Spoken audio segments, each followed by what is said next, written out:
So I am from New Zealand. We don't watch American football, funnily enough, in New Zealand. Um, uh, so I actually didn't know who Kurt Warner was, and certainly, but that also meant that I had the luxury of reading the script without actually knowing any of the stuff that was going to be happening, because I knew nothing about the story. So for me, it was kind of exciting to read it kind of in real time, going, "Oh my god!" And then what? Oh my god, seriously? Um, but then Andy and John Irwin sent me like a ton of research materials and interviews with them, and Brenda also, thankfully, has written a book, which I was able to download on Audible and listen to about 4 or 5 times through. It is his story, but from where I'm sitting, yes, Kurt's fabulous, but everyone knows Kurt's story. I'm here to be Brenda's voice and to tell her story and make sure the nuances and the details of things that were important to her in her life actually come across in the script. And with all the best of intentions, sometimes there's little things that are just, that are missed or just slightly different. And it was just a really amazing process to get to speak with actual her, have done my homework first, obviously, be able to then speak to the guys and have them be, it was so collaborative and so kind of easygoing.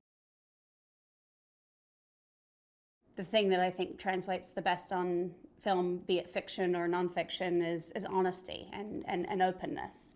And what was so extraordinary was just how open Kurt and Brenda were, and how, I mean, obviously I spent more time chatting with Brenda during prep and stuff, and just how generous she was with her life and her energy and her things that are very personal to her. And that's a really amazing relationship that I just feel really lucky that I got the opportunity to build with her, so that she and I had a level of trust that, there's no stupid questions to ask. And also, like, if she felt strongly about something, I can be her voice, and just having the real person to check in with is just, to me, felt very comforting.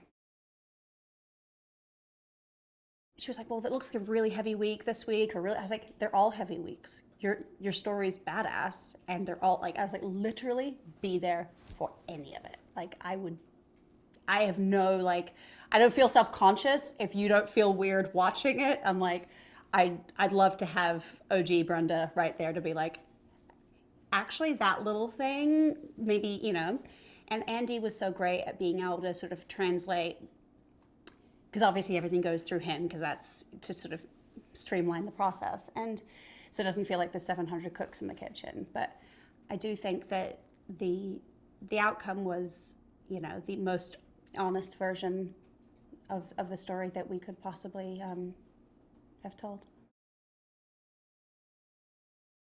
Zachary Levi, who bears more than a passing, striking, slightly unnerving resemblance to Kurt, has just sort of immersed himself in all things Kurt Warner, and really just stepped into that, that character in that world, and his role in it in a really amazing and beautiful way. And, it's, he's wonderful in the role. I can't picture anyone else playing that part.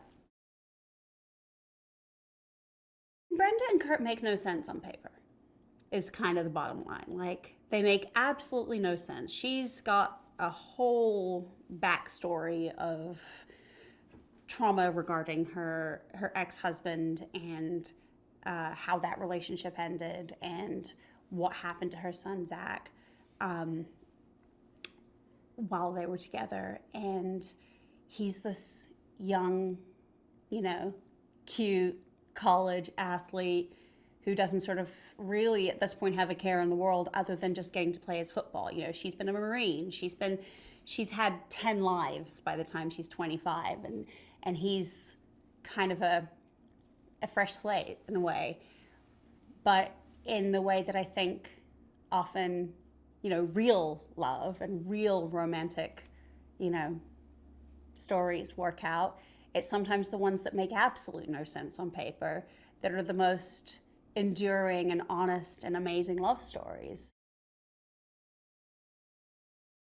Hayden Zahler is this amazing, talented, incredibly smart, and really sweet kid who is completely blind and has never acted before. And he was, discovered and is just a spectacular human being. He could have just sat around and nursed his bruised ego, but he didn't. He always got back up. And to Brenda's credit also, she was his sort of number one supporter and enabled him to, I think, also continue to feel the hope and believe that the dream was still possible, even when they're going through the most, trying of times.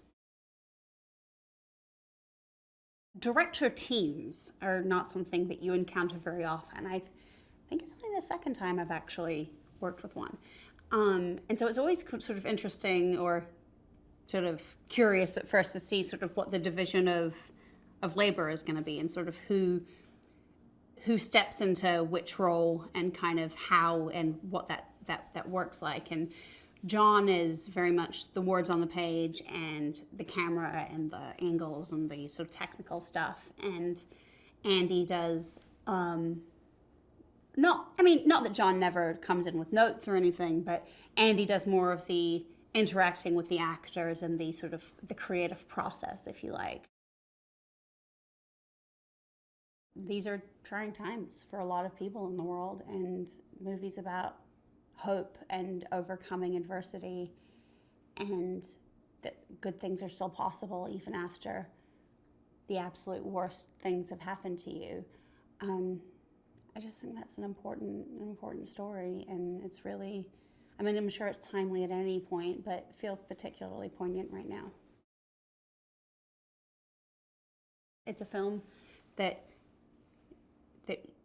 families can watch together and enjoy the kind of the magic of it. Just because you get knocked a couple of times, it doesn't mean that means you should give up. And I think that's a great lesson. Like as a parent, I find we're constantly trying to teach our children is don't, you have a setback, you get back up and you go back out there and you give it another shot and you keep going if it's the thing you really want.